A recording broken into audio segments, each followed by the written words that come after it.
My name is Monica Wilkinson Kelly. I'm the archivist at the Edith B. Ford Memorial Library in Ovid, New York. This interview is being conducted as part of the Cayuga and Seneca Lakes Agriculture and Craft Beverage Memory Project. Today is October 22nd, 2020, and I'm interviewing Kees Stapel of Boundary Breaks. Good morning. Good morning, Monica. And so, can you tell me your full name and where you're from? Yeah, absolutely. My name is Kees Stapel. I'm originally from St. Thomas in the United States Virgin Islands. And what brought you to Boundary Breaks? How did you get here? What's your background that you... Oh boy. Well, I grew up in St. Thomas, but also in Ithaca.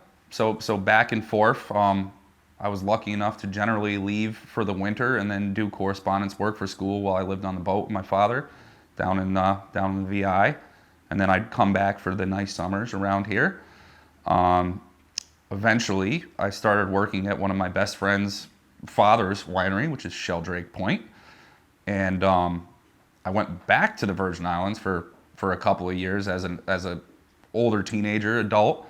And then when I came back, I went right to Sheldrake and asked if I could have a job. And I started out doing lawn and maintenance, and they needed help in the vineyard. And I transitioned into the vineyard, and it went from there. Okay, so now you're at Boundary Breaks. And where's Boundary Breaks located? Well, we're located on Porter Covert Road in Lodi, New York, here on the side of Seneca Lake. Okay. And what is your training? Did you have any particular training in agriculture other than hands-on? Absolutely not. I learned at Sheldrake. I started working with the migrant crews on whatever tasks needed to be done. As my knowledge excelled, I was given more responsibility, started to learn how to use equipment, how to maintain equipment, and not understanding just how to do something, but why to do something.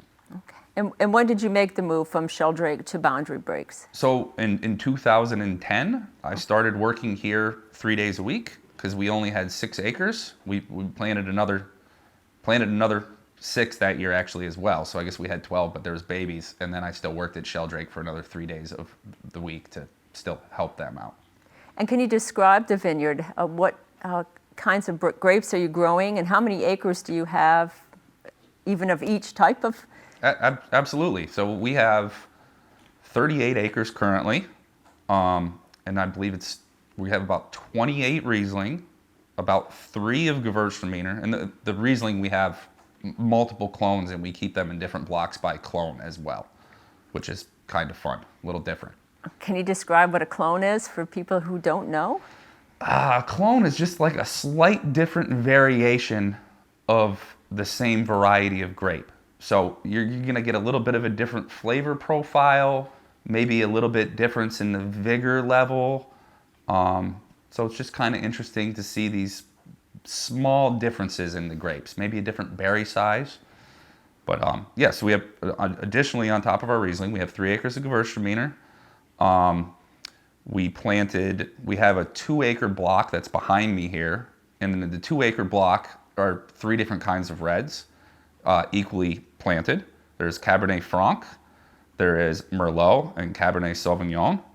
And then last year we planted another 6-acre block, which is 4.5 acres of Cab Franc and another 1.5 acres of Merlot. And can you describe how many acres that you have planted personally? What was that like? What kind of technology did you use? So we rely on Benchmark Vineyard Planting, which is ran by Tim Hosmer, and he comes over. He has a wonderful machine, and it's laser guided, and the vines go in beautifully. So he's the guy to call, and then my team and I put all the posts in, all the wire in, all the anchors. It's a lot, but you get good at it after you've done so many. You know, you can do it pretty quickly. And so, can you describe the product level? Like, how many tons of grapes are you growing each year? Oh, well, it really varies. This year, unfortunately, we got hit with a bad hailstorm in early June, which we lost about half of our crop. But that seems to be the trend of 2020 of things just not going the best.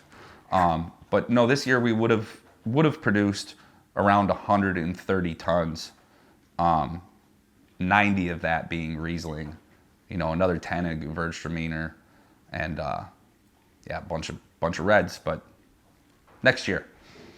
And you sell your grapes to other people to make wine, correct? We do not. We use every single grape on this site to go all into Boundary Breaks wine. Oh, okay. And what makes it unique? Why is this spot unique? Can you talk about the microclimate a little? Oh, absolutely. This spot is ideal for growing grapes for multiple reasons. The grade is perfect.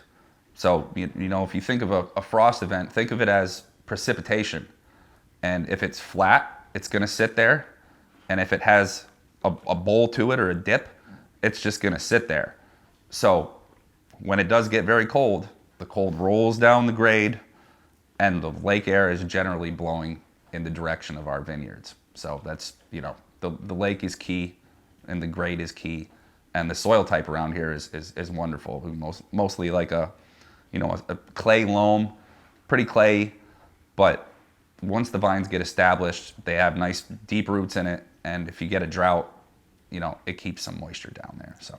And I believe I saw somewhere that you had to install a lot of drainage tiles. Can you talk about that? Absolutely. So we didn't have to install drainage tile, okay, but drainage tile is just key for growing premium grapes. Grapes don't like wet feet. It's kind of like trying to grow a tomato that's had way too much water, and it's just going to split right down the middle. Your grapes are the same way. September is historically our wettest month in the Finger Lakes. So, which is right when we start to harvest, is the end of September. So you're like, oh great, my grapes are almost ripe, and here comes the wettest month. So that tile is key to getting the moisture out of the vineyard and letting them dry out after heavy precipitation events.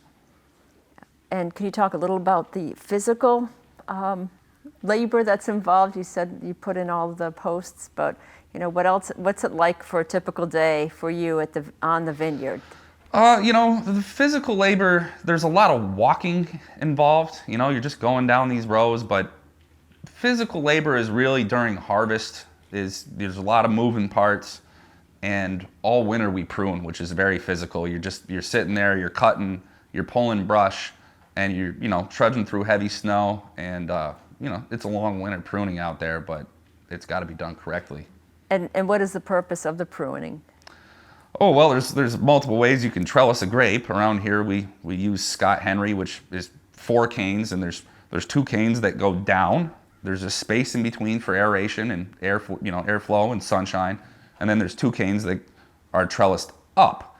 So every year you take your old material that's been tied down on the wires, you pick out your new canes that are in the middle going up, you pull off everything to the side, discard it to the middle of the row to be shredded, and then when the spring comes, you're going to take these canes that are going up, and you're going to tie 4 new ones down, and then remove the extras, and then rinse and repeat. Okay.